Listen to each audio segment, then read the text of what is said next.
and as well as Karen. But before we start, we'd just like to open up in prayer. And if Mrs. Baxter, Principal Baxter Williams could have the honors, please. Sure, so we just bow our heads in reverence.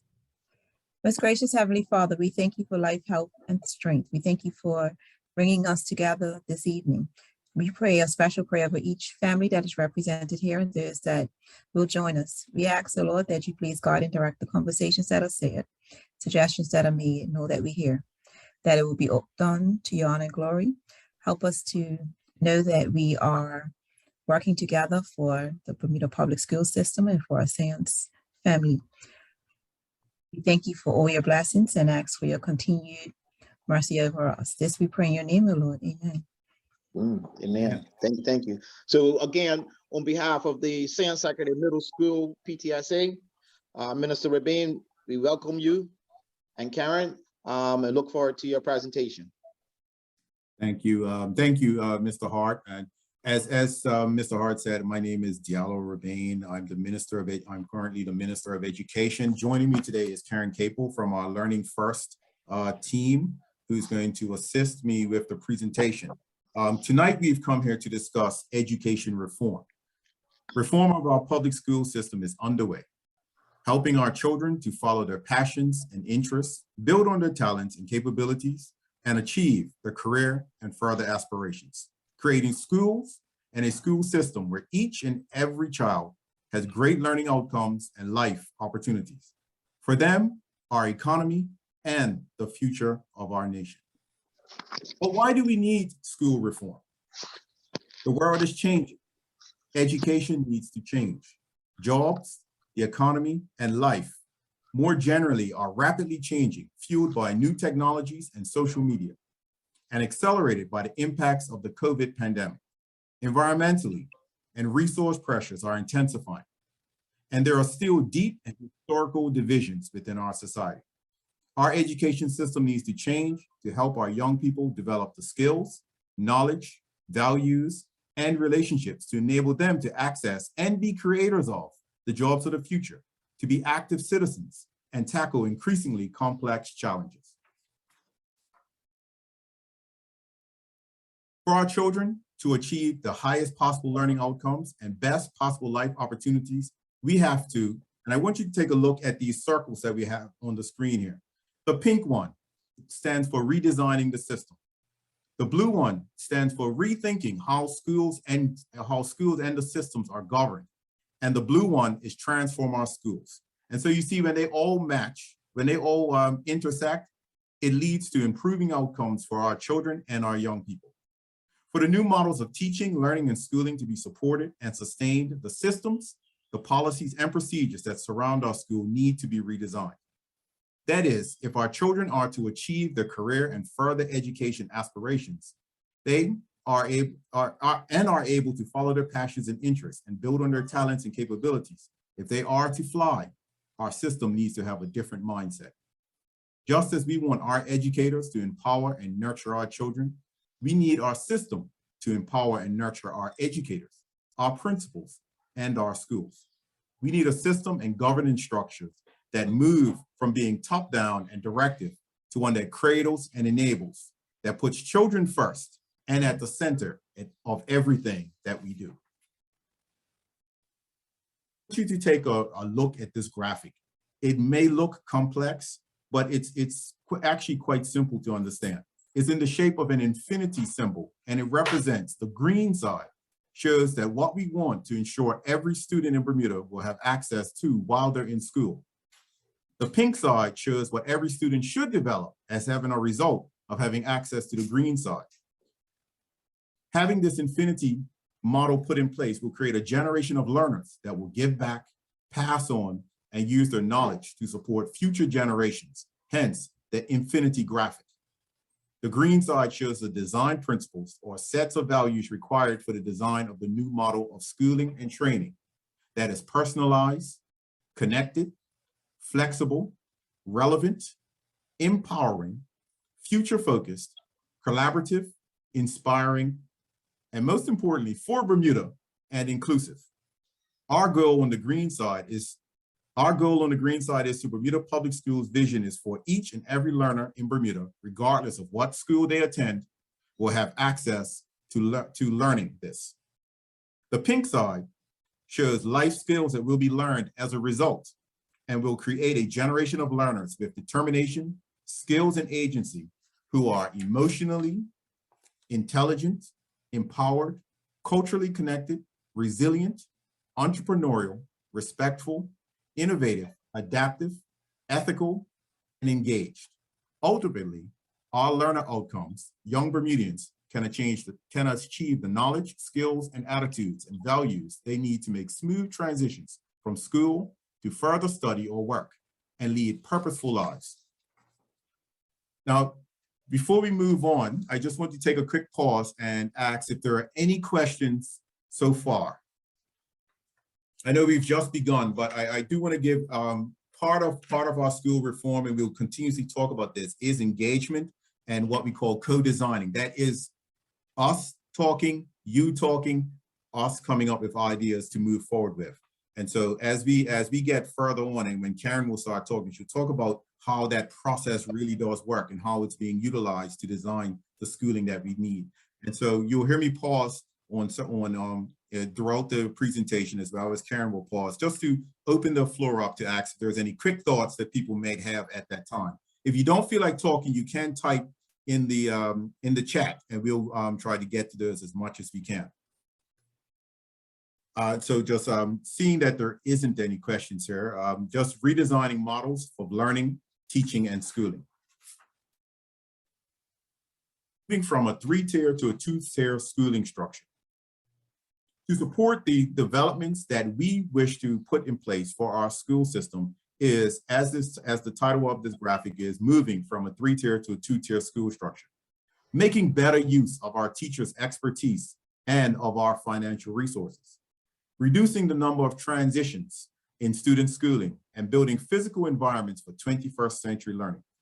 This process has already begun with the legislation that was passed in March 2021, which paved the path for the implementation of the signature school concept, which will be started in September 2022, this coming September, at Cedar Bridge Academy and the Barclay Institute. When complete, our system will be a system of 10 primary schools that go from P1 to P8 and 5 senior signature-based schools that go from S1 to S5. Each primary school will also have a preschool located on its campus.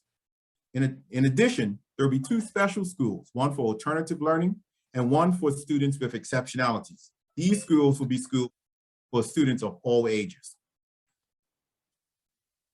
Now I want to talk about the parish school schools, just the features of the parish school model. While the focus of today's town hall will not focus on the parish primary schools, I do want to provide a brief description of where we're going with this. Having a parish primary school in each parish will create a learning hub in each parish and mobilize the strengths and assets of communities to support our schools.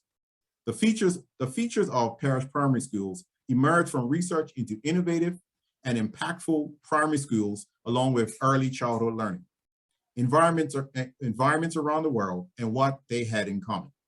We explored over 50 examples to better understand how learning environments are structured to make a difference in student success. We delved deeply into 15 powerful examples and drew upon the learning first design principles for learning, which steer our education reform efforts.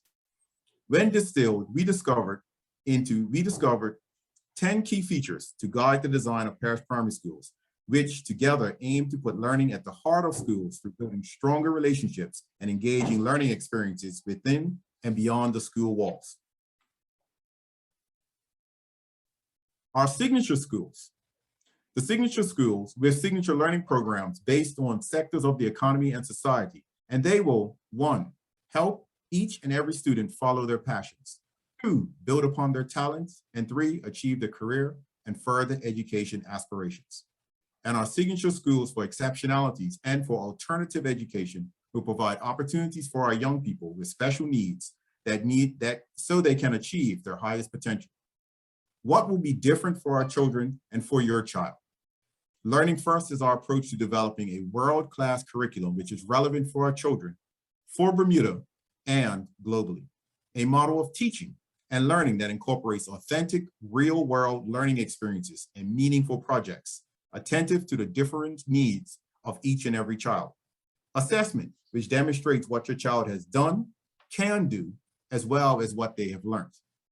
Graduation requirements that ensures our children who leave with Bermuda Signature School diplomas have the necessary experience, skills, knowledge, values, and relationships to take up jobs or apprenticeships in their chosen profession or trade and contribute to the requirements to entry into colleges and universities. System policies, procedures, and frameworks that will support and sustain 21st century learning. All this is being done collaboratively, and you'll hear this word a couple of times tonight, co-designing our future schools and school systems with teachers, students, parents, and business and community leaders, informed by research on best practices around the world and supported by our change partners innovation unit. And critically, the necessary professional learning and development for all of our teachers to become highly skilled educators is being put in place. The current 10 signature programs are climate, environment, and resources, community and social investment, arts and culture, sports and leisure management, education services, hospitality and tourism, health and social care, financial insurance services, trades and professions, and science, technology, engineering, and math, otherwise known as STEM.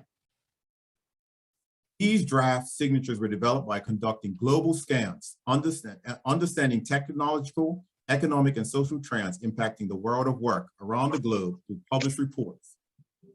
Local trends, understanding Bermudian employment patterns and other economic and social trends relating to Bermuda's workforce now and into the future through published reports, data sets, and interviews with sector and industry leaders.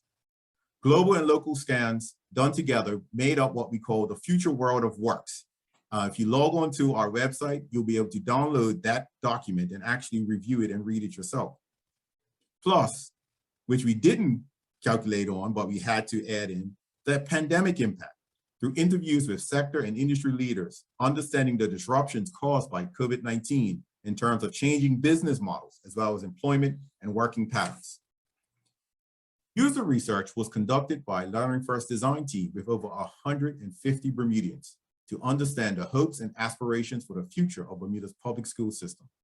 The major finding from the future world of works is that given the changing nature of all occupations and the rapid pace of emergence of new occupations, it's critical for students to acquire clusters of skills that are transferable across multiple careers rather than being trained for only one specific occupation. The future world of work highlighted skills that needed to be developed into signatures that schools adapt and in the curriculum more generally. Students, guided by their parents, teachers, and counselors, choose their learning pathways based on the career they aspire to. But as the future world of works emphasizes, current careers are changing and new careers are emerging.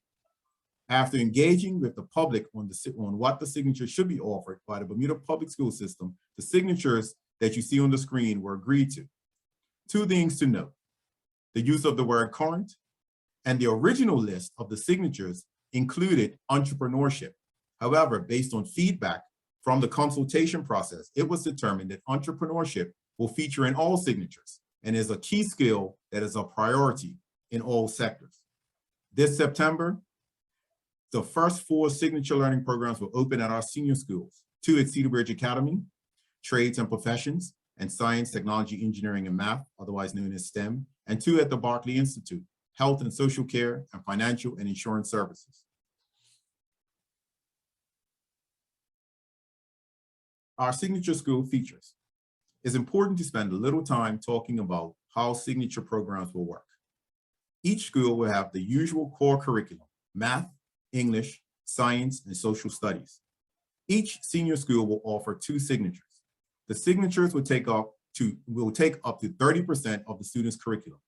Students will be expected to select a major, 20%, and a minor, 10%. However, it is possible for students to only concentrate on their major, or in rare instances, not pursue a signature at all.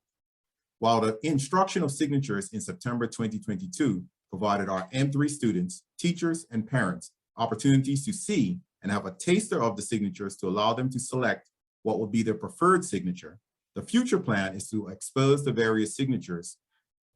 The future plan is that exposure to the various signatures will happen at the primary school level. We want our students to be able to grow and have this exposure to allow them to develop on their own their passion, and then pursue that by selecting their senior school based on those desires. Over time, signature programs will be developed, will be delivered both face-to-face and online. This will enable students to do a major at one school and a minor at another school. I just want to pause at this time to ask if there are any questions on what has been presented before I hand over to Ms. Karen Capel. And as I said, you can type in the chat, or you can just unmute your mic and ask. Minister, I've had 2 questions sent in direct message to me, if I can share those with you. Sure. The first one is, what happens if a young person doesn't find a signature that appeals to them? Or what happens if their preferences change over time? Okay, and that is a very topical question that has come up quite a few times. The transfer process between schools will still remain. The student will be able to start at one school, and if they don't, for whatever reason, they do not like it, which we anticipate to be very rare once we get moving into the actual program and we get all of everything up and running. However, there is a transfer process that does exist now if a student wants to go from Cedar Bridge to Berkeley or Berkeley to Cedar Bridge. And so if there is space for that student at that particular school, they will be allowed to transfer. The issue is they will not get the full benefit of the signature because they will be entering into the system not at the beginning, but further along. So, but they will still be able to transfer the credits that they earned at the previous school into the new school. And we're working on how that's going to work and how they will be able to still earn the necessary credits to graduate. But there will be some things that they will not be able to do simply because they will not have spent the entire four years now, but in the future 5 years at that particular school. I'd like to speak to that real quick, please. Sure. Okay, Ms. Rabin, first of all, I just want to say that I like this concept of the signature schools, right? My concern is that a lot of pressure is being put on these young students to identify a career path at a young age, right? And you just spoke to the fact that, i.e., they pick a career path, right? And then halfway through it, decide, you know what? No, I want to go do something different, which is at a different school, right?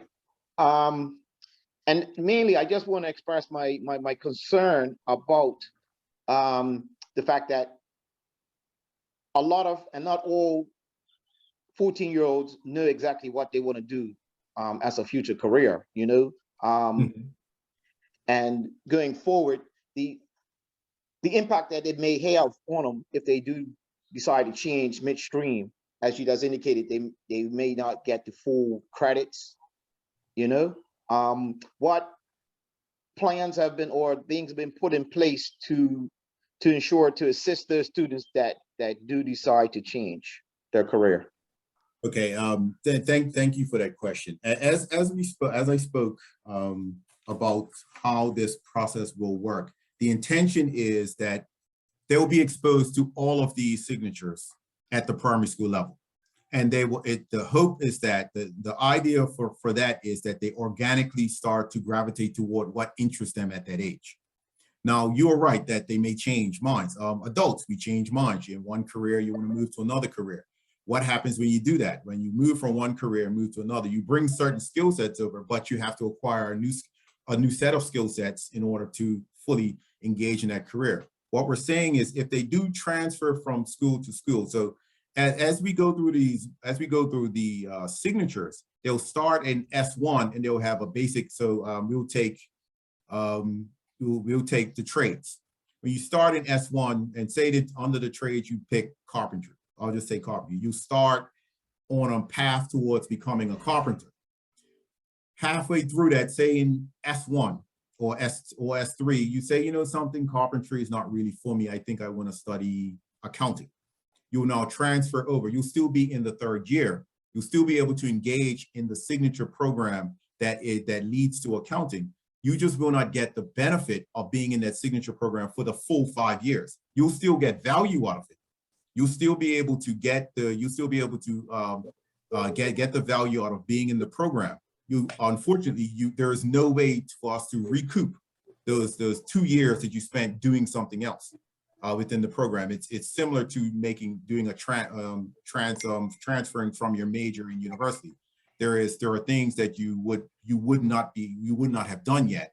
And so what we do is, and as I said, we are now going into September, and these are some of the finer points that we do have to fine tune. It'll look easier once the system is up and running and we're able to talk to our kids at the primary school level, give them that exposure. And remember, we're also talking about the parents are going to have that exposure too. The teachers are going to have that exposure, and so there won't be a corralling of children to go to a particular thing that they're not really interested in. We want them to see it, experience it, and say, you know something, I think I'm interested in this. But we also know that they can change their mind, as you said, and so they're not being pigeonholed into something that they change their mind eventually. Remember, they'll still graduate from their high school with their high school diploma and able to go in any direction they want. The idea of the signature program is to give them experience in a field that they are interested in. So once they leave high school, they're not only leaving with their high school diploma that says I can go on to tertiary education, Bermuda College, wherever I want to go. But if they do not decide to go that route, they also have experience in a field that they're interested in, and they can look for, and they'll be suitable for employment in that experience, in that field that they had the experience in. Okay, thanks. Okay, I don't want to hug the mic if anyone else got another question, but I do have another question. Okay, my question is, are we going to be ready in September? Right, the two senior schools. Yes. Right. Because I do know that there are a few areas that are probably not going to be completely ready, right, to take in the students for those respective, and I'm speaking of like the trades, right? Then they also too, I heard you say 5 years. So the incoming S1s are going to be doing 5 years, or they're doing 4 years? They're right now, our system is still primary school, middle school, senior school, and senior school is 4 years. So until, but one of the things that we're doing with this transformation is we're learning from the mistakes that were made in the past. All of our interviews, all of our sessions we've had speak to the trauma of how the middle school system was brought into play, and we do not want to repeat that. And so what we're doing, this transformation will occur in what we call phases. The first phase will be these two signature schools. We are already working on what September 2023 will bring, and that is the work we're doing with Francis Patton and Parish Primary, and the work on the next signature school. As we move forward, more of these phases will be released to the public. One of the questions that we do get, and I don't blame people, because as Bermudians, we have a healthy skepticism about change, about moving away from something we're familiar with. And so we are also, while we're doing what we're doing and moving forward, we are also working on what the long-term plan is going to look like. We have other persons, because the long-term plan not only has to involve what we're doing inside the building, but what's happening to the building as well. And that's some work that's taking place right now as we speak. And so what we're looking to do is, at some point in the near future, before the end of the year, is actually have a more concrete plan that people can see, when they could say, well, in 4 years, this is going to happen. In 5 years, this is going to happen. In 6 years, this is going to happen. And as we move forward with that. But in terms of will we be ready for September, I have said in those sessions we have asked that question of the board chairs of both Berkeley and Cedar Bridge, of the principals of Berkeley and Cedar Bridge, of the persons working on everything that needs to be done for Berkeley and Cedar Bridge. And the unequivocal answer we get back is, we are very comfortable that what we're doing will be in place in September. All right, thank you very much. Okay, and Karen, someone put a very good question in, a very good question. It says, as this is a 5-year plan with the potential changes for political leadership, would this change the education structure? Later on in the presentation, I will speak about the Education Authority and why that's being put in place to prevent exactly what that question is asking. And Karen, you said you had a second question, or did we want to move on? The second question is around what happens if someone is interested in signatures that are offered at both schools. I'm happy to talk to that, Minister, when I do the slides Sure. in a minute, if that's helpful. Sure. Next, another question that I just received is, when does Strands transition? Because my son will be starting September 2022 this year. There is, currently as of today, there is no plan beyond what we're doing for September 2023. And that is preparing the parish primary schools at Francis Patton and Parish, and talking about the work needed for the next signature school, which will involve hospitality and tourism and educational services. However, the location for that has not been selected yet. So if there isn't any, Karen, we can move on to your part. Thanks, Minister, and good evening, everyone. Thanks for the chance to be with you this evening. I was just going to give a bit more detail, actually, about the signature learning programs.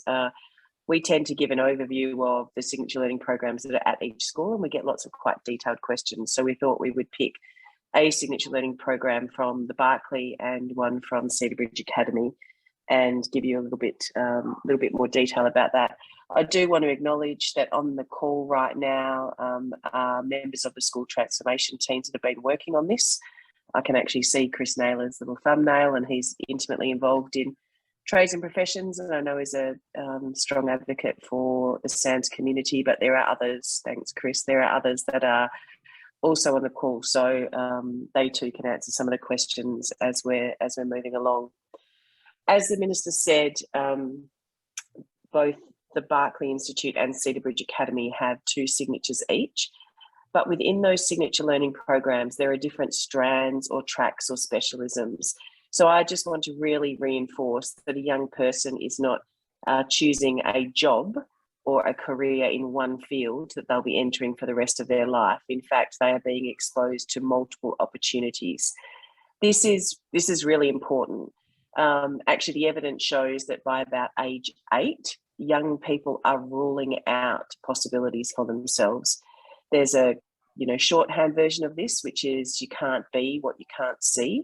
So the plan over time, and what we've been working on developing this year, which will come into place next year, is much more fulsome work in both primary schools and in middle schools for young people to be exposed to and explore, begin to experience, but not in the same way that they will have the chance at senior school, the variety of different clusters of careers and jobs, or as we're calling them, skills, that meet their needs. And that is that they match their talents, their passions, and their interests. So one thing that is really different is that all of the work that we do with young people before they make a choice is about them. So in previous years here in Bermuda, and also in my country and others, people took aptitude tests. We know that there's some fallout from that. Their parents chose for them. There's a long cultural legacy of choosing schools based on family and alumni status. And what we're really beginning to try to shift the dial on here is beginning with the young person themselves. And you'll hear those words a lot: talents, passions, and interests. And we know that young people do well. There's a very strong evidence base around this when they are intrinsically motivated to study in an area, and that motivation breeds engagement, which breeds more motivation, which leads to higher performance, both academic and wellbeing outcomes. So we really need to start with the young person themselves. So at the Barclay Institute, whilst there is financial and insurance services and health and social care, you'll see that there are a number of strands that sit within that. And on the left-hand side of this slide, you can see that this has been developed, this signature has been developed to play to the strengths and characteristics of young people that appear in that side of the slide. And then in the middle of the slide, you'll see that there are some possible pathways for young people to take if they are indeed their passions, their talents and their interests. And that would lead them into choosing the financial insurance services signature and also some of the strands within that. In S1, in the financial insurance services signature, every young person takes the same foundational course. So this is common across whichever strand that you might do. So in fact, even if your young person chose accountancy when they were making their choice, they undertook the foundational course and they thought fintech might be for them, then that's a completely understandable switch that they might want to make whilst they are undertaking the foundational course. So specific to this signature, you'll see that they undertake Business 1, Fundamentals of Business 1 and 2, which is a more contemporary and updated build upon Business Essentials, which has previously been in place, as well as taking micro-credentials in coding and the core curricula. As the Minister said, we can't lose sight of that. This is 30%. Up to 30% of a young person's curriculum, they're still taking the core curriculum that they have access to right now. So this builds upon current provision rather than takes away from what they've currently got access to. Excuse me. There's a term that you'll see in some of these slides called micro-credentials, as you can see here. A micro-credential is a short competency-based recognition that enables a young person or allows a young person to build a portfolio of different competencies, skill sets, credentials and micro-credentials along the way that gives them even more opportunities when they leave school. So gone are the days where young people will just get a particular score or a particular GPA. Now, both universities, tertiary providers, workplaces are looking for a really well-rounded young person. So part of the new features of senior schooling, of signature schools, is that a young person will be building out a learner portfolio. And in that, they'll be building up as many micro-credentials. In some workplaces that you might be in, they're badges or digital badges that can contribute and sit alongside their Bermuda high school diploma. And this means that young people will be even more competitive than they are now to take on whatever their future might offer them. But it also means that they're really competitive in the real world. If we were to look at organisations like Google or KPMG, both of which have bases here, they are taking young people straight out of school at the moment. They're not requiring a university degree, but they are looking for people who can demonstrate a plethora of like foundational and transferable skills. And these micro-credentials and cross-cutting skills are what we're hoping young people have the opportunity to build through, as well as the content and knowledge that they need in each signature learning program. So here you'll see accountancy and what they would do during S2 to S4, remembering that everyone has the same foundational year in S1. And the same can be seen as we look across insurance, underwriting, brokering and risk management, banking and financial services, which in this instance includes economics and statistics, business administration and management. So whilst the S1 curriculum might look the same, whilst when a young person gets into S2 and right up to S4, eventually S5, as the Minister said, you'll see them branch into specific strands as they get a bit older, as they know more about what they want to specialise in, and they will have the opportunity to undertake that specialism. You'll also see that this is not just academic coursework. Every young person will be exposed to and have the opportunity to do real-world experiential learning and to apply what they learn in real-world settings. And a very strong feature of the new model of signature schooling is the partnerships that are being struck right now with business, with industry and community to enable that shared responsibility for learning, both between the school and also the rest of Bermuda. excuse me. And finally, for the financial insurance services signature learning program is FinTech. At Cedar Bridge Academy, yes, they have STEM and trades and professions. And as you can see on the slide up right now, that there are a range of strands or tracks within each of those signature learning programs. I'll talk more about trades and professions, but you can see the very interesting specializations that within the STEM signature a young person will be able to specialize in their time at Cedar Bridge. Like what you saw before, financial insurance services, the trades and professions signature tracks have been, or strands have been created thinking about what are the characteristics and strengths of young people entering in to these areas, what pathways and careers might open up, and then in order to take that further, develop the strands within trades. Sorry.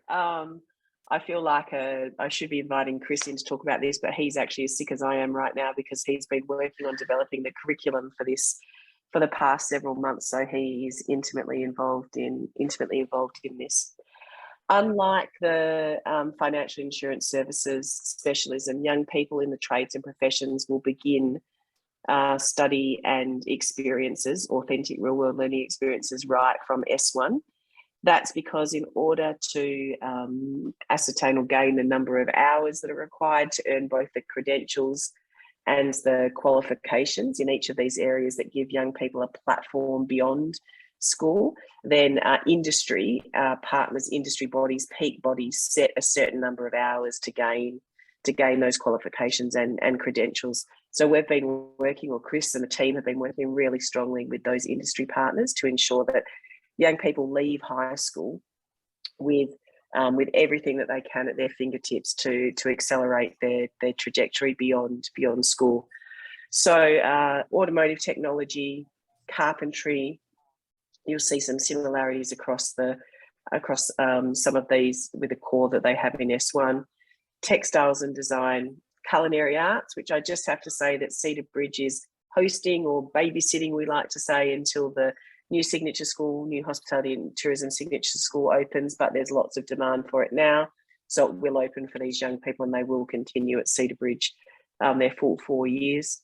Horticulture, cosmetology, which is very popular right now, also. What you would have also noticed, as the Minister referenced earlier, that every single one of the tracks and strands within the signature has entrepreneurialism or entrepreneurship built into it.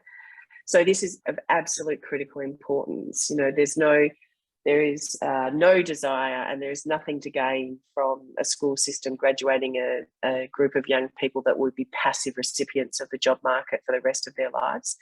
So it's absolutely critical to build through experience and by weaving this into each signature learning program, those entrepreneurial skills and mindsets that a young person needs so that they will be job creators, job makers, they will be employers themselves of the future. They will actually shape the economy of Bermuda moving forward. So you'll see entrepreneurship is built in throughout. And just as a reminder, because I think this is where we often get questions about that, you know, hyper specializing at this age is worrying to people. I just want to remind everyone that this signature learning program sits alongside a very, very well-rounded core curriculum, the kinds of experiences, cross-curricular activities, community service, all of those activities that you would want your young people to have, because we don't just want them to graduate ready for further study or for jobs. We want them to graduate to be amazing Bermudians, and needing that holistic, very well-rounded senior school experience is really important to that. All right, Karen, before you move on, Karen, and thank you for that presentation. I think we pause here for a couple of questions. I do see some, Karen, in the chat. One, I believe we've answered already, but it just says, how easy will it be to transfer to a different signature school? Would there be a limit on the amount of children who transfer, and what year is the cutoff for transfer? That last part is something I hadn't heard before. What is the cutoff for transfer? But I do believe we have answered that. Karen, do you foresee there being a cutoff for transferring? So it is one thing that's currently up for finalisation right now, Minister, about the cut-off. The transfer process has always existed, and it is based on whether there's space and whether the program accommodations can be made for a young person if they have special educational learning support needs in a particular program or at a school site. So those same rules around equity and access still apply. Because young people will be able to earn credits whether or not they transfer, there's no risk to graduation. There's none whatsoever. So a young person, by transferring, there's risk to graduation if you don't complete your coursework and other things, but transfers won't be the cause of that. What the team is currently considering is when would it be advisable to not transfer, even if you did develop a huge passion and talent. What's the tipping point at which that might not be advisable? And the answer is that these are really individual circumstances, and what the answer is actually not a policy answer, but more of a cultural answer in terms of how do we work with a young person to ensure that they have the right supports around them to make the very, very best decisions that they can. So one of the features of signature schooling is the introduction of personalised learner advocates or learning advocates. So these are people that might have traditionally played roles of advisory or counsellor, career placement coordinators. I know I've got Tamisha and Lavar's title wrong, but how do we bring some of those things together so that a young person and their family can have great conversations, get all of the right advice, and make very, very good decisions? And it's more of a procedural answer than it is a policy answer on this. I'm sure at some point there'll need to be a policy because that's what tends to happen in education systems, but it will very rarely be the answer for a young person. The answer will most often or not be about the kinds of support structures that can be put around to ensure that the great decisions are being made. And the risk is not being able to earn the qualification or the credential in that signature learning program. If a young person is willing to double down on extra classes, if there's the opportunity to do some of those things online or remote and summer school, which we've explored in most of the signature learning programs, some of the micro credentials are much shorter than that and they'd still be able to attain them. But it will be really individual circumstances around this. All right, it's a long answer, Karen. but it's very, very complex. It's really complex. Thank you, Karen. Another question here is, I completely understand choosing a school due to one's talents, passions, or interests. However, someone like myself, I recently graduated from high school. My talents are varied. Though they're mostly in the arts, they're different from my interests. I've actually taken the business route for my future education. How would one guide someone who's similar to me? I think that's a very individualized question. It is, but it is similar to what we've experienced with the current M3s that are going into S1 next year. And so what's happened in that process has been to explore each of the sides of oneself in order to make the best decision that you can at the time.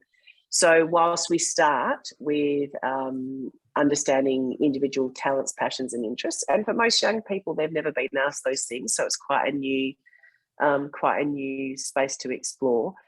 There is the opportunity to explore every signature, and then the opportunity to, in a staged and very supported process, which was delivered at Strands this year, in fact, on a smaller scale because of the time frame that we had, to put one's talents and passions and interests alongside the opportunities that you've explored in each of the signatures, and then to do further research about those. And in future years, you'll be able to experience those things before making a choice.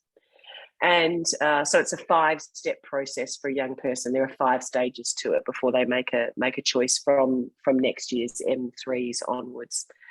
And I think there will always be people like Kia that this is a very tricky decision to make. I think that one of the things that we're working towards is being able to take a major in one school and a minor in another, because I think that people have more opportunity to to be able to diversify in that instance. It's not possible right now while we work on the blended learning options, but we hope to have that in place in the very near future.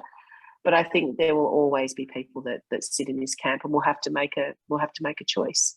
It's probably no different to choosing your electives and some of the other specialist subjects that you do now. It's no less high stakes in terms of those things towards graduation, but there is definitely more opportunities available through signature learning programs that haven't happened so far. All right, thank you, Karen.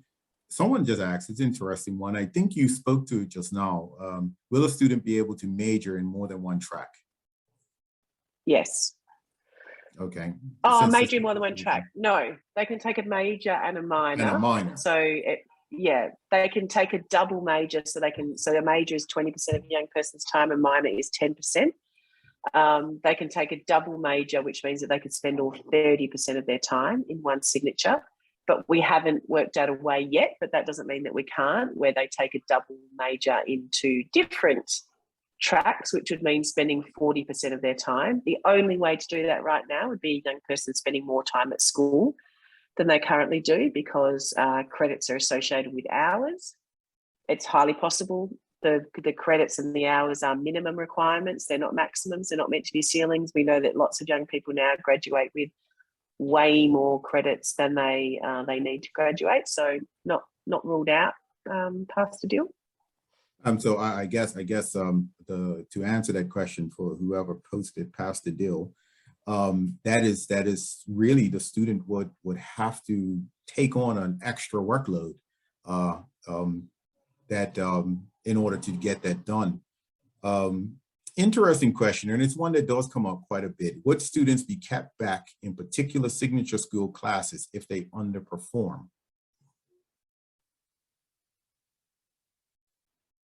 Most of the new curricula that has been developed and adapted for the signature learning programs is competency-based. So that means a young person needs to attain a particular competency at a particular standard in order to move on. One of the things that we have had lots of strong feedback is not calling courses S1 something or other. If it's coding 101, it's coding 101. And it doesn't matter whether you take it in S1 or S4, but a young person will need in some of the signature learning programs, Chris might want to correct me here, but I would hazard a guess to say almost all of them, to attain those competencies before they move on to the next course or academic course or module in that particular curricula. There are external assessments in most instances, and if not, there are definitely internal assessments in order to be able to assure us and teachers, the school system, the young person themselves of quality.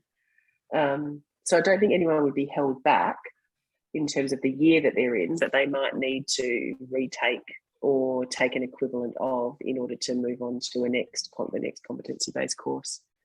I don't know, Chris, whether you want to come in on that. You've been much more deeply involved in. Yeah, I can add to that, certainly. Certainly with the trades and professions courses, a lot of them are based by units, as Karen was talking about, and students have to get a certain number of units completed to complete the entire course. Now, the whole course might be a diploma, a level 1 diploma from City and Guilds, but if they don't complete the entire course requirements, what they'll do over the course of the year is that they will, first of all, achieve the credits available to get the award, it's called, and then the certificate, and then the diploma. So rather than keeping people back, it would just be that a student may not achieve the diploma, but they would actually achieve just the certificate, which is about half the diploma. And the award is actually about half the certificate. So that's kind of how it would probably work out.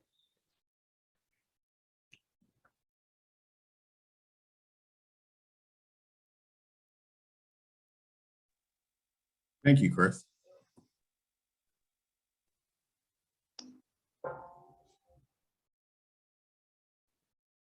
Hello, Karen. Should I go on, Minister?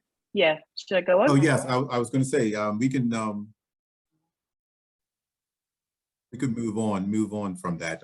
There are some more questions coming that we could capture and answer at a later date. But just moving on, I see we're getting up to 8:30, and we want to talk about what's now and what's next. Sure, thanks, Minister. So the Learning First program, which is the kind of innovation arm of education reform, the programmatic support continues, and that's the piece where we are bringing together all of the stakeholders in order to collaboratively design or co-design the elements of education reform.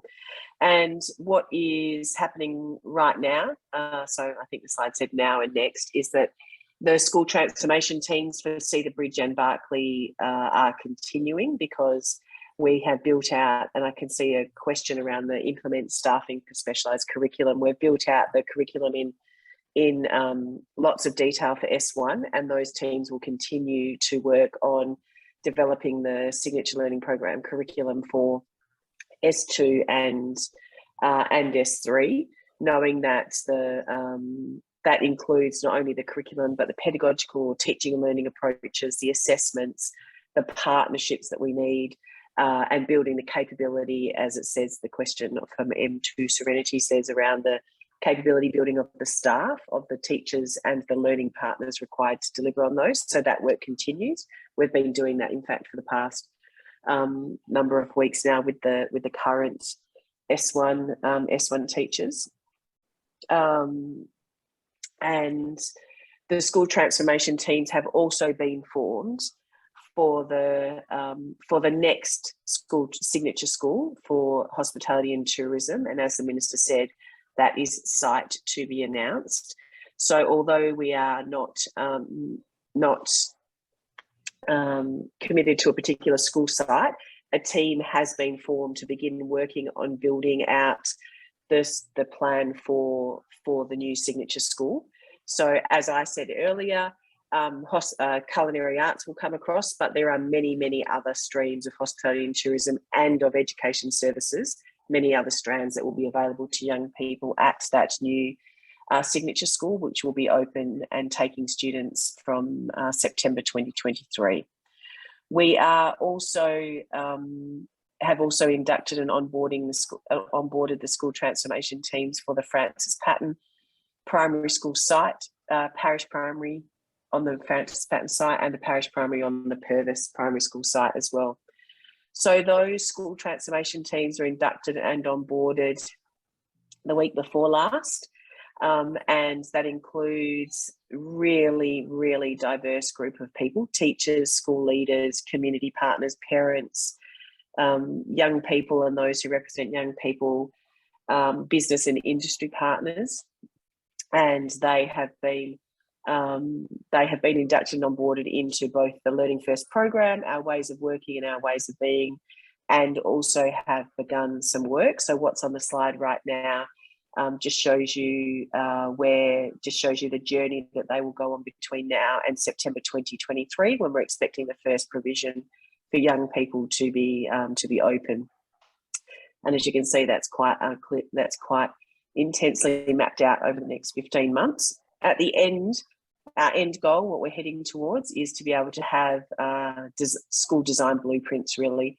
So this is kind of the manual that we need, the guardrails, all of our practices and policies and procedures in one place to say how we're going to do school differently in each of the areas, each of the schools that we are transforming. So right now we are early days for the new school transformation team. So we've had the induction, we've gone through the recruitment process. We had over 150 applicants to take up about 90 positions in the school transformation teams, really diverse group of people. And we had the induction, as I said before. And right now our school transformation team members are out in the community undertaking user research interviews. And that means that we're trying to understand from a very diverse group of people right across the island, those who love school, those who didn't succeed at it at all, those who think that school failed them, business industry partners to talk about what they want from young people, parents talking about what they want for the future of their children, young people themselves about how they wish school might be the same or different. So there's about 100 user research interviews that are happening as we speak, actually. So both this week and last week, in order to lead us up into the end of the school year, when we'll be working together on making sense of that. So that is where we're at in terms of the school transformation process. So I'm happy to take questions on that, Minister, if that's helpful. Thank you, Karen. There is one person, and we'll talk about this as we move on. They've asked, I have quite a lot of questions. Would I be able to contact someone after? And you'll often hear me say, and to answer that question, you'll often hear me say, whenever you hear me talk on an interview, is this process has, we've reached out to, as you hear us talk about, we've reached out to educators, we've reached out to parents, students, business and community leaders. We'll talk from, we want to hear from any and everybody, because we want to have a system that has been designed and co-designed by Bermuda. It's critically important for us to have a system that is built for Bermuda, and that it reflects what it is that Bermuda wants for its education system. So there are many ways that you can reach out, and we'll be posting them at the end. You could join the newsletter. You'll get postings of that. There is an email address that you could send your questions, and you can sign up to be in some of these groups that we're talking about. You can actually come and express those opinions right there, and recognize that everything that's said is recorded, taken down, and is utilized in how we move forward. And so there is a level of engagement that we want from persons, and I say it all the time. We don't want just the people who agree. We want the people who disagree, because they're going to see something that we may not necessarily see, and give us an opportunity to address that. Give us an opportunity to put things in place so we can ensure that we address those particular concerns that they have. And so there's plenty of opportunity to contribute. And at the end of this, we'll be giving some ways in which we can do that. Another question here, Karen, and it kind of doesn't speak to what you're talking about here. It says, what measures have been put in place to ensure each child is able to learn without being targeted of where they live on the island? I need assurances that if I have a child who will be traveling from the west to the central, will not have to be afraid or fearful to be able to do without being without being fearful that he or she may be targeted because of where they live. That is a topical question, because we're now speaking to not only just what happens in school, but we're speaking to us as a society. You know, it takes, and you'll hear us say that education is about all of us. It doesn't only happen when a child walks through the doors of their school and then leaves. Education doesn't stop and start. Education is 365 days, 24/7.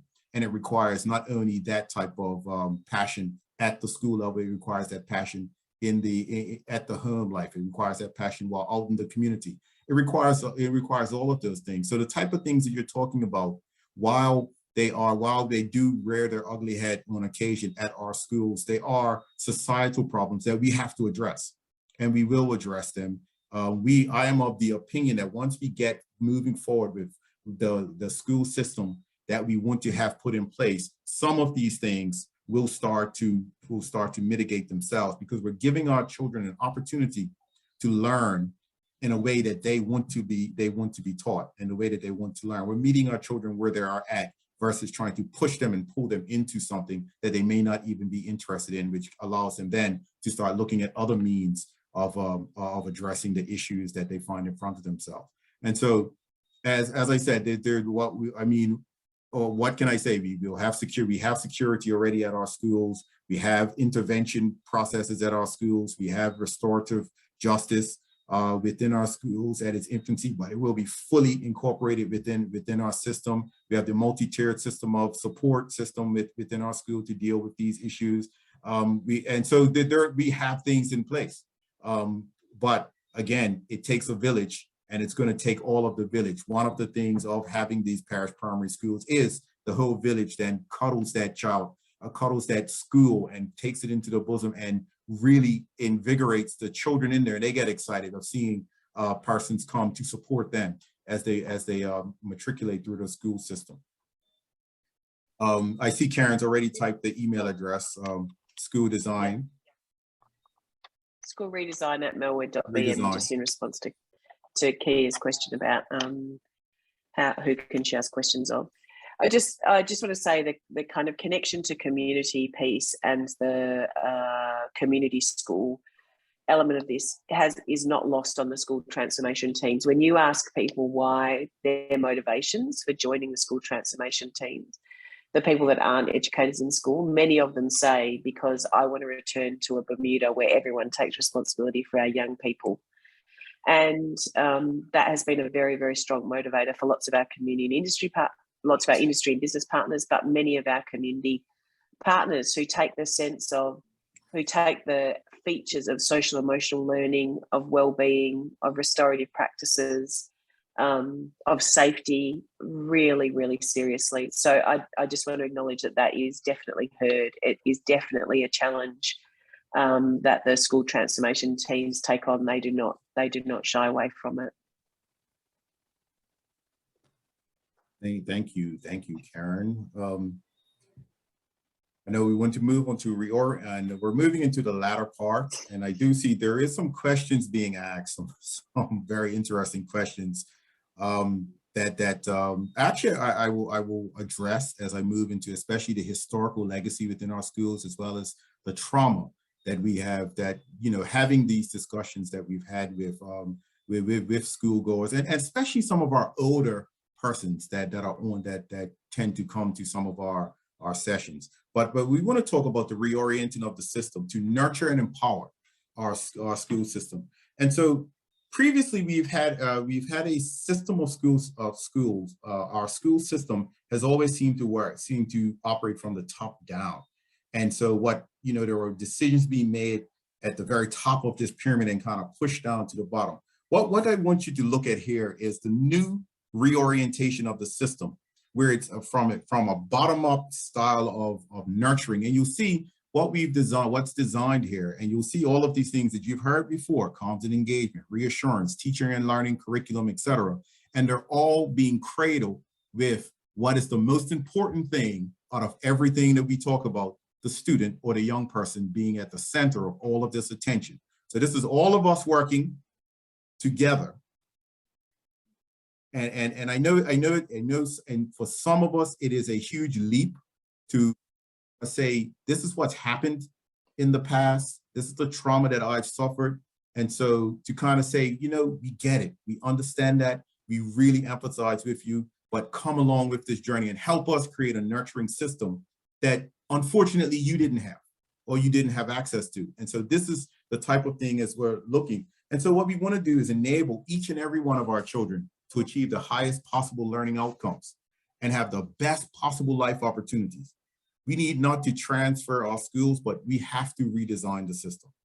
The transformation of our school includes embedding unique features. They're the ones identified in blue. We've got assessment, scheduling, advisory, learning experiences, tech-enabled learning, and staffing.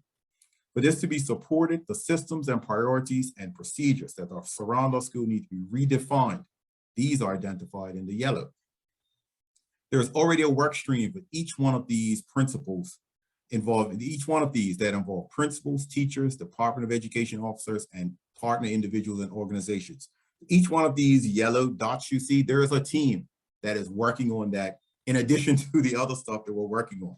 But see, for our children to achieve their career and future education aspirations, and to be able to follow their passions and interests and build on their talents and capabilities, if they are to be able to fly, we need to change and have a different mindset from the mindsets that we have seen and continue to see when we sit down and we have these open sessions concerning moving education forward. So just as we want our educators to empower and nurture our children, we need our system to empower and nurture our educators, our principals, and our schools. We need a system that moves from being top down and directive to one that cradles and enables and puts children first, not our adults, but children first, and at the center of everything that we do. Now so to enable this to happen, in addition to what we've already seen, there are some things that we are putting in place. The Historical and Legacy Committee. must know and understand that many interwoven threads have shaped and characterized and defined us as a people and as a country. To foster a national identity, a sense of belonging must be first achieved, and recording for posterity the evolution and development of education in Bermuda holds a singularly significant role in shaping and influencing that understanding. The ultimate aim or the reason is for the History and Legacy Committee to explore, record, determine in ways which education in Bermuda can be captured, documented, honored, commemorated, and preserved for current and future generations, and to help foster pride that we are Bermudians. In December 2021, it was announced the development of the Historical and Legacy Working Group. The purpose of this group was to develop a terms of reference for the History and Legacy Committee, identify the types of professional and community roles and skill sets necessary for a History and Legacy Committee, identify potential work streams and supporting organizational structures and processes for the History and Legacy Committee project. For example, research, data collection, community involvement, engagement, and communication. Develop a provisional project plan outlined with milestones. Make recommendations on the likely duration of the short and medium-term phases of the History and Legacy Committee.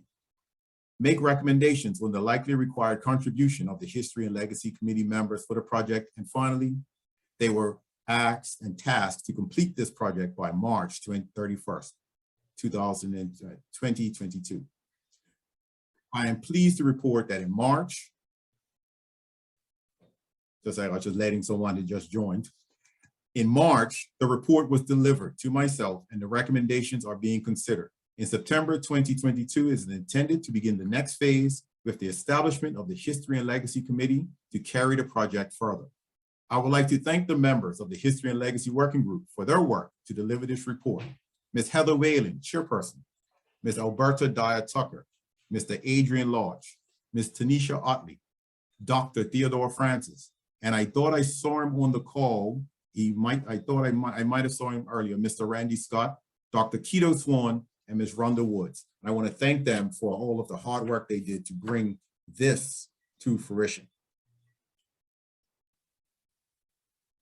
Conceptualizing how our students, how our system, and how our schools are governed. Great governance for a great system. Someone asked earlier, and I'm going to scroll back up, and they mentioned about this being a 5-year plan and how will this, and the question was, as this is a 5-year plan with political change or political leadership, would this change the education structure? The simple answer to that is no, with the development and implementation of the Education Authority. The Education Authority it's being put in place to take the politics out of education and be responsible for education in Bermuda.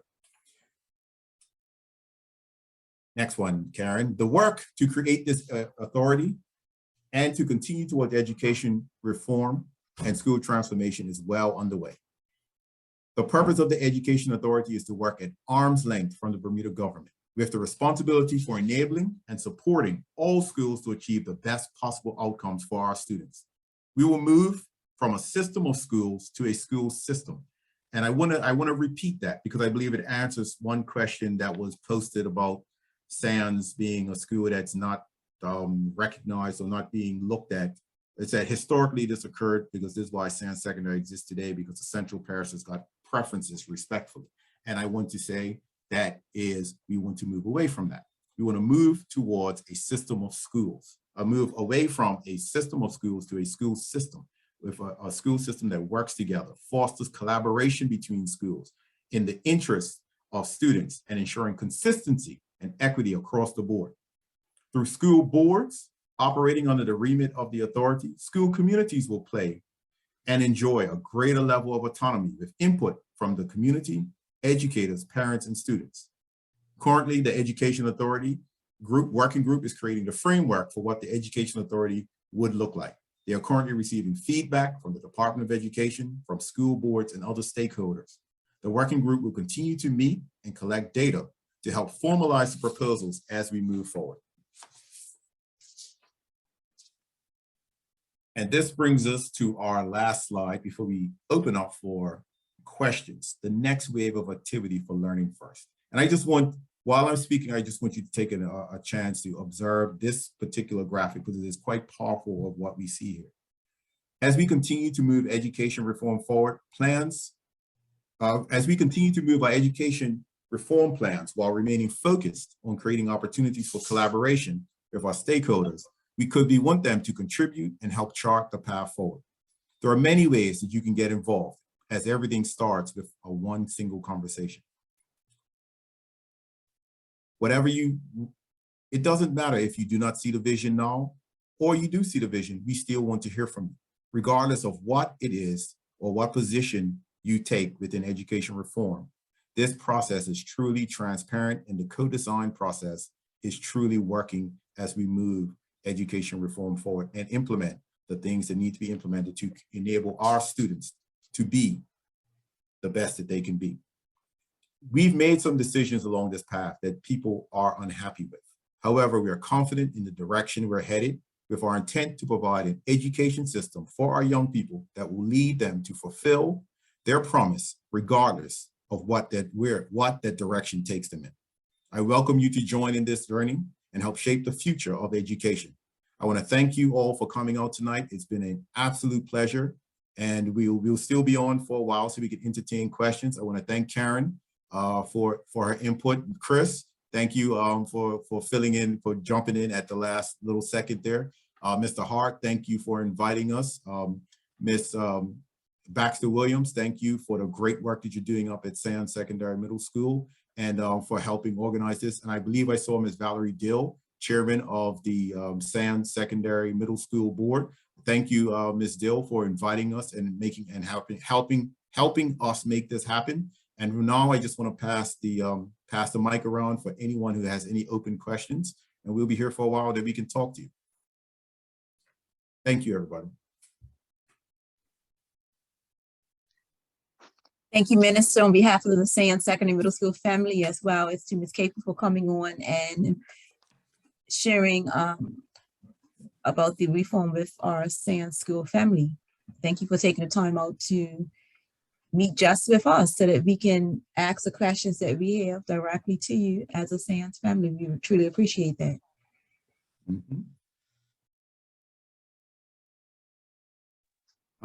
Is there any questions? I see a couple of mics being turned on. Minister, I've actually got a couple of questions that I've had to field, which I simply don't know the answer to, and I don't want to necessarily put you on the spot, but I suppose that's what you're here for. For instance, as SANS moves forward and there's a focus in the work streams on the new signatures, is there a focus, and whose responsibility is it to prepare our middle school teachers for the next stage and becoming high school teachers, upskilling of teachers, that type of thing? And you know, I'm part of the team, and I haven't seen that happen, and I haven't been able to give my colleagues answers to that. So if you could answer that, that'd be great. You have kind of put me on the spot. I don't normally get involved in that part of it.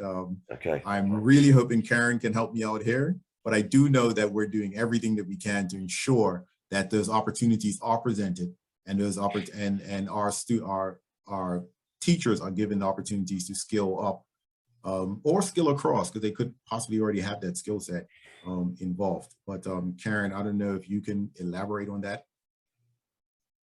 Sure. I think that there's a two-stream approach to this, a two-speed approach to this, actually, Chris, which is every teacher across the system has access and opportunity right now to learn about the new features of teaching, learning, and assessment within the system.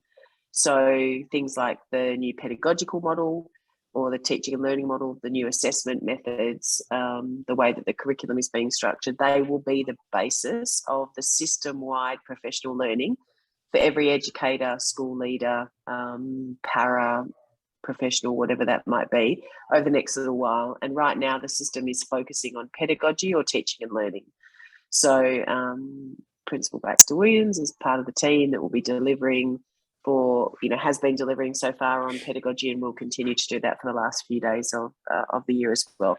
So that's the one speed approach, that slowly but surely we are trying to build the capability so that every teacher within the system can upskill and upgrade their skills, maybe is the right word, for the more future focused features of schooling that we're looking towards. Separate to that, there's something unique to people whose jobs are changing. Right now, the Commissioner is leading out on a process around a fair and transparent staffing process. And that includes staff movement and the skill building or capability building that will be required in order for staff to transition confidently into new roles. So that work is at the point of consultation right now around a fair and transparent staffing process. I can't say much more than that, to be honest, but I know that there's been surveys that have been put out. There's been the opportunity for teachers to feed into that. And what comes next will be if this is our staffing process, what are the support structures that need to be, if this is our fair and transparent staffing process, what are the support structures that need to be in place? But so that's my answer in terms of at the level of detail that I'm across.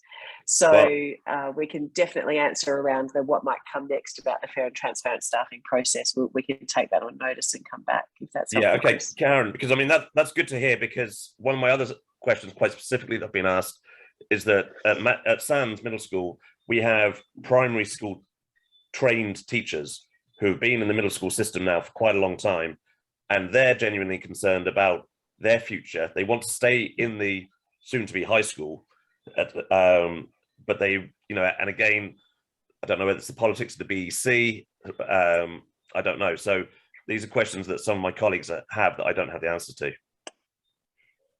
They're really legitimate questions, as long as a certification is required for a teacher that specifies their not just having a teaching qualification, but being certified in a particular area, then as a system, like any system, I'm not speaking specifically, knowing where teachers are at, where they might want to stay, and what is required is going to be part of that fair and transparent staffing process.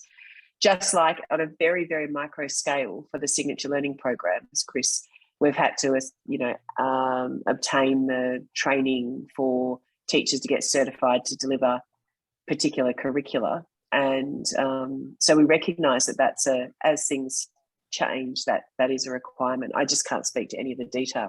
We do in Learning First, in education reform, we do have a frame that we use all of the time though, which is the higher the expectations that we have, the higher the support level that's required. That's the honest truth about any change, not just educational change. So what I see as someone who is clearly an outsider but has been here for a couple of years now is that people are very, very committed to providing that support.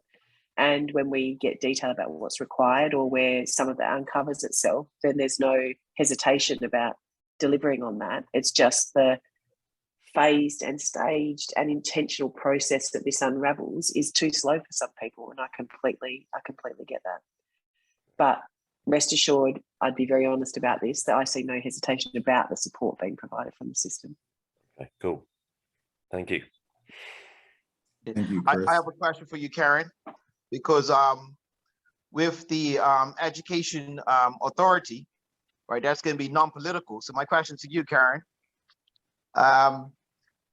as a representative of Sands Secondary Middle School, we are eagerly and anticipating the next two signatures programs to be rolled out in September of 2022. That's correct, right? I saw that earlier. That is the intention. That is the intention. Okay. Yeah. So signature learning programs in 2022, and then another two signature learning programs will come on stream in 2023. I'm sorry, I got it right. So two at Berkeley for 22, and two are going to be at Cedar Bridge. So then the next two roll out in 23. So right. So we are very much looking forward to those next two being up at Sandy Secondary Middle School. All right, in 2023. As you know, you've already been up there, you've seen the school, so you know we're very much ready for that. Because we're gonna leave politics out of this here. No politics in this here. We're just dealing with the fact that, you know, Sandy's is the best school outside of Berkeley and Cedar Bridge. Thanks. Look, I'm not going to make a judgment about the quality of any school on the island, and I will say what I say to everyone when I get asked this question, that when you are acting as a school system rather than a system of schools, there are so many factors that play into where choices for school sites are made.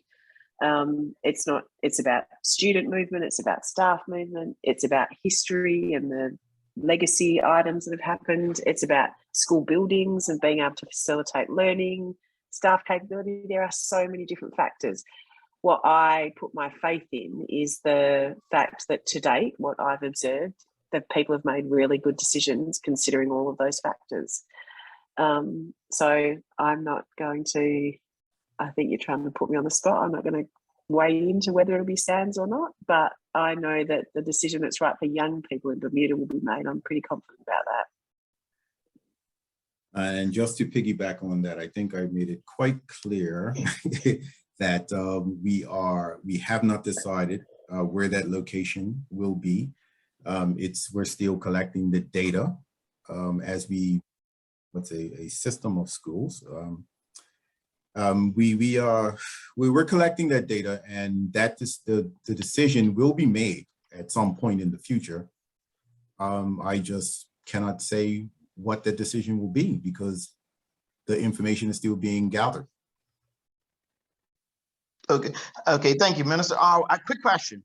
So speaking hypothetically, because I know this is not going to happen, but speaking hypothetically, Sandy Secondary Middle School is not selected as one of those. Obviously those students that will be there at that time, obviously then will have to be transitions elsewhere, right? Mm-hmm. I guess I'm just kind of, although I'm not in that position as a parent, I'm still conscious and thinking of the incoming M1s, you know, the current M2s that will be M3s by that time and could be affected or impacted. So basically that's where I'm coming from. Just kind of thinking of the other students. Well, it's an odd question you asked because we just spent, we talked about the purpose of the signature schools is to give our children the opportunities to pursue their passions. And so the idea that an M3 student that is at Sands will stay at Sands because it's Sands defeats the purpose of giving them the opportunity to pursue their passion. Okay, that's not because you said you want to know what would happen to those M3 students. No. Yeah, I definitely understood. Okay, yeah. No, I'm not speaking to that aspect. No. Yeah, we're not talking about just because I go Sands, I want to stay at Sands. No. My original question to Karen was, you know, obviously promoting and advocating for Sandy Secondary to remain. No, I got that. I definitely got that. Right. For sure. But then I moved on, and I guess I got ahead of myself, and I was just thinking about, like I said, the unknown of the current P6s, and also I guess you could even say like the current P5s, so they will become P6 come September, you know. So I guess it really wasn't so much a question, was just really more so like a statement. Well, you know, you are absolutely correct with that, Mr. Hart, because the transformation is not an easy thing, and it has to be very carefully planned. As I said, we've learned from the mistakes of the past, and we saw what happened when we went to the middle school system. And so this is why it is methodical, it is deliberate, and it is being done in a way to provide as least disruption to our current students. And so it is a difficult thing running essentially two systems side by side. And they're going to be running side by side for some time.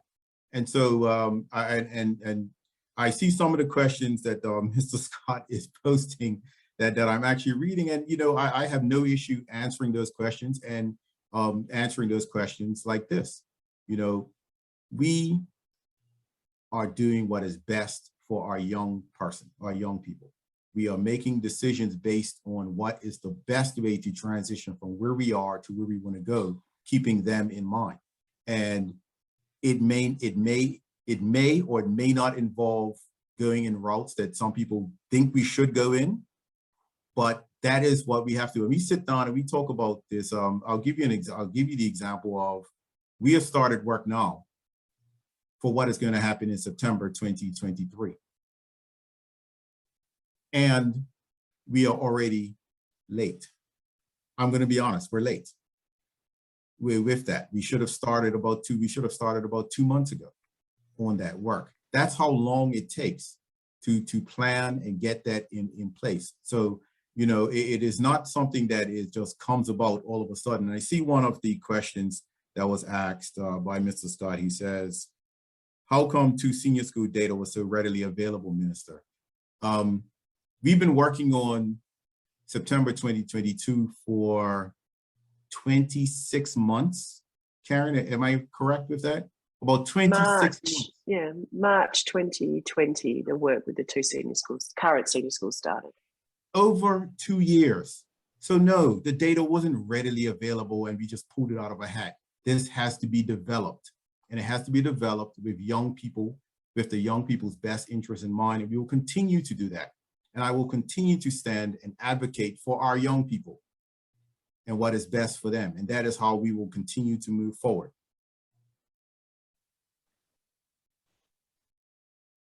Just as, again, having worked on transformation like this in other jurisdictions, these are the exact same questions that are asked and the exact same problems that have been solved in all of the other places, that need to be solved in all of the other places that we've worked in.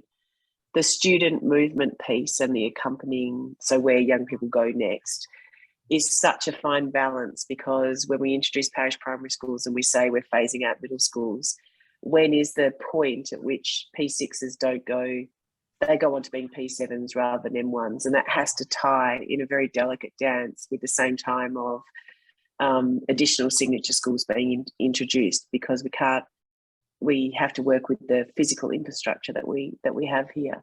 So there are just lots and lots of competing factors that need to be taken into consideration. And the adult humans, so the adult movement, staff movement is one of those as well. How will we have the right people to resource different models of learning and schooling? At what pace can we upskill or re-credential primary school trained people that want to stay in the secondary pieces, as like Chris pointed out? All of those things are just layer upon layer upon layer, which is why it takes so long to make these decisions. What I would like to refer to Mr. Scott as, and even the PTSA president, Mr. Hart, is like impatient optimism. That's what it sounds like when you ask your questions. You also want what's best for the young people in your community, and you're being impatient about that. And I completely respect that, because that's what you'd want. That's what we want, is we want people advocating for young people more and more. So I personally don't think that the choices of the 4 signature learning programs that were made at Cedar Bridge and Barclay impact on the quality of provision for the next 3 signature schools. So I disagree with the statement that has been made there. Each of, we led the Future World of Work research. We've looked at all of the employment briefs. We've looked at the future world of work, not just what's currently here on the island. All 10 of those signatures are incredibly viable and incredibly desirable, not just by young people, but by Bermuda's economy. And pairing those up together mean that the pairing of signature learning programs will provide equity and equality across the five signature learning program, 5 signature schools. So that's one piece that I don't think that the risk that you've raised there, Mr. Scott, will come to fruition. Thank you. Were there any more questions? I was going to answer that as well, but Karen, I think you adequately answered that. The question was, the senior schools will be grammar schools because they got off and running and got first dibs. The rest of us will be secondary moderns, and we won't catch up with the senior schools because they'll already be way down the road in 5 years. And I just want to echo what Karen said. Each one is being developed using the same methodology. The idea, and this is what we talk about when we talk about the creation of the education authority and moving away from a system of schools to a school system, creating equity across the board, creating a system where regardless of what school you attend, regardless of what your skill sets are, you will benefit and you will come out a well-rounded student that has had the benefit of the most excellent education system that we can provide here in Bermuda, regardless of where you come from or what school you attend. Minister Rebane, there's actually, from my perspective as an educator in this, that there are pros and cons to both being an existing senior school, transforming yourself, and being a school that transforms into a senior school or starts from scratch. There are absolute pros and cons in both directions. The new signature school, as we've given the brief to that team, the school transformation team, which Chris and Akini and others, Angela Simons from SANS are on that team. They are working on building the signature school from scratch. So yes, they're working on the 2 signature learning programs, but they are also working on what the core curriculum will look like, because we will be redesigning maths and science to begin with, and the advisory model. That work has already been underway. The 2 existing senior schools, all of our attention is focused on the signature learning program. So in fact, we're calling those schools within schools, and much of the rest of their school remains the same. And that's actually unsatisfactory, because we want to transition to signature schools, not just signature learning programs attached to the current senior schools. So there are pros and cons for being the first 2 senior schools, the 2 senior schools existing, being able to be first. And also there are pros to being the next round of signature schools, because what is being built is a signature school right from the beginning. And we use those terms really intentionally apart. So signature learning program is one thing, but the entire signature school. So I think that there are pros and cons, and I think that there are definite advantages. My colleague Martin says that he would always go second. And that's one of the phrases that he uses all of the time. And I do definitely think there's probably some teachers or parents from the Barclay and Cedar Bridge on here who are going to have a word with me after this. But I think that there are some definite advantages of that. And being able to work from building S1 of an entire signature school to enroll young people into that would be a huge advantage in my eyes as an ex-school principal.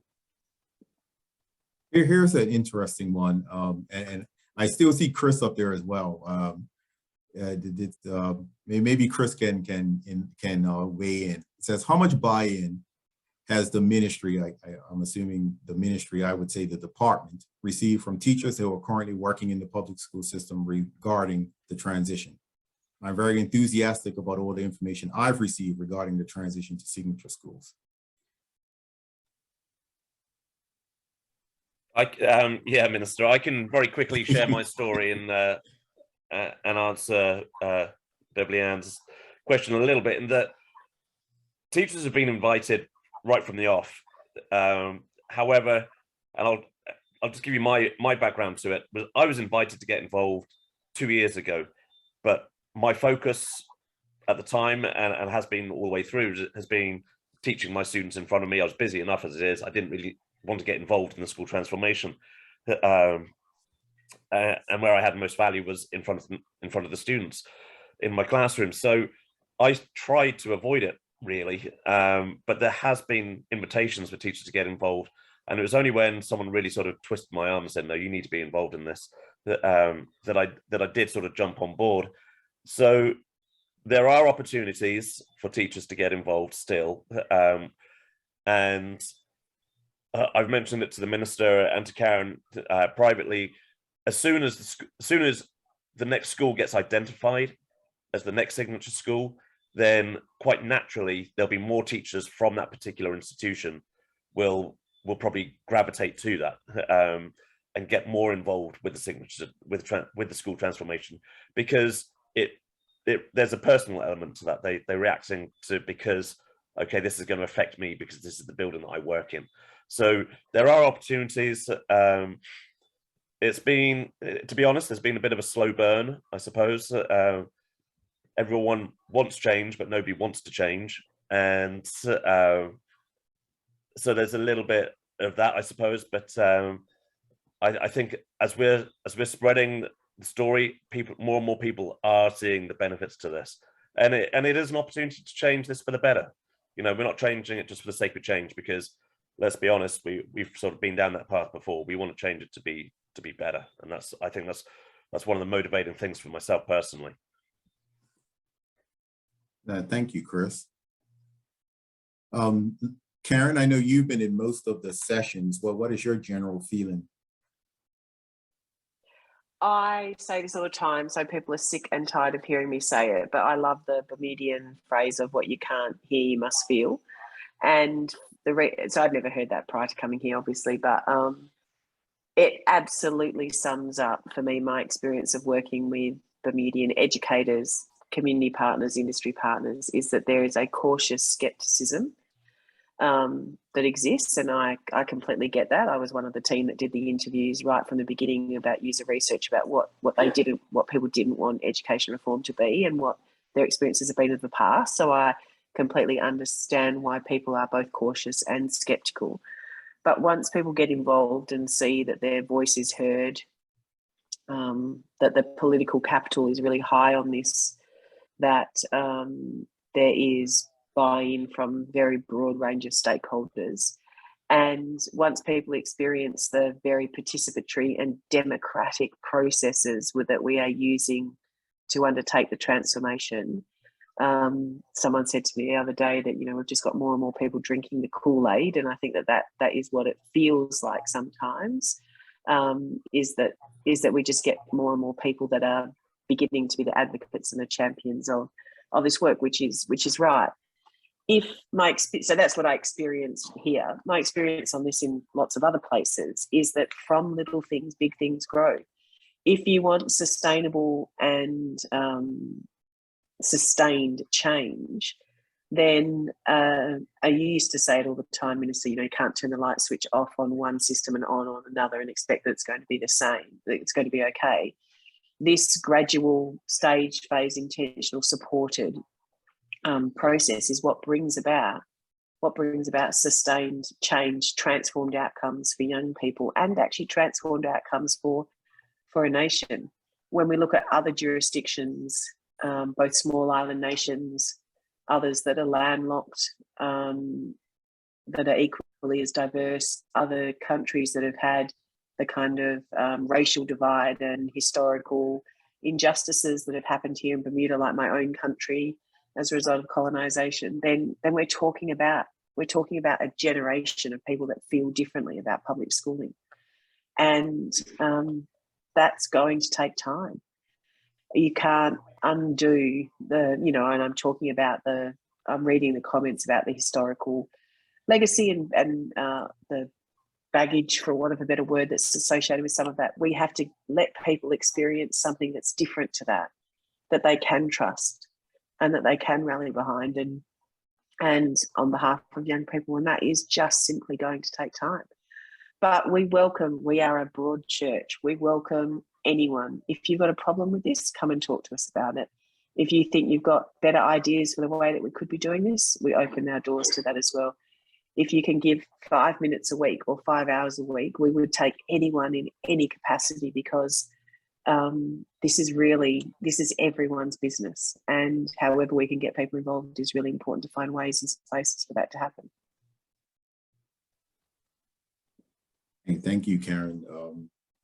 Yes, we want you to assist us. We want you to give back. We want you to come and talk with us. We will listen. I do see one question. It's kind of off topic, and he said I don't have to comment, but I do. It actually does tie into our reform, because it is a question that has come up as part of what's not working with the system. When we go back and talk about those 22 work streams, or was it 21? I always get that wrong. 23, wrong on both 20 counts. 23 work streams. This kind of fits into that, while we're looking at what needs to change in how things are being done. And this is, and the question, everybody, that we're talking about is one that, the question here, there needs to be some kind of collaboration to fast track those teachers who will be imported through immigration. The late arrival of new teachers does have a negative impact on our education accomplishments. No need to comment, but to be considered. And that is something that has been brought up, especially by our senior school boards when we were developing the senior school system. And it's something that is being looked at on how we can address that particular part. There is actually a lot of, since that discussion came up, there's a lot of actual data that goes into that. And one of the reasons I can say hand over heart that we find ourselves in September with a missing teacher or those sorts of things is, for whatever reason, we have a system that allows people to literally leave at the last minute. It's not uncommon for an educator to say, it's September, I don't feel like teaching anymore. I'm gonna quit. And so we have to quickly try and fill that. That's no knock on the teacher. Everyone, as far as I'm concerned, everyone has the openness to decide whatever they wish to do as they move forward. But there always seems to be one or two instances where we would have someone who just makes that decision at the last minute and leaves us kind of scrambling to fill that spot.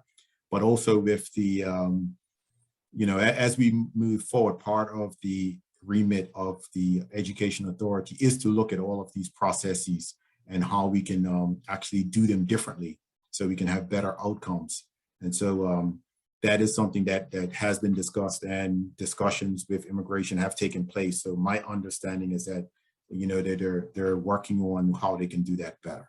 So I hope that does answer your question, Pastor Dill, you said no need to comment, but because it has a question that has come up in our meetings when we're talking about education reform, it's something that is been noted as well. For that, I don't know, Mr. Hart, did you anticipate us going any longer? It's getting up to about 9:15 now. Yeah, I already passed my dinner time.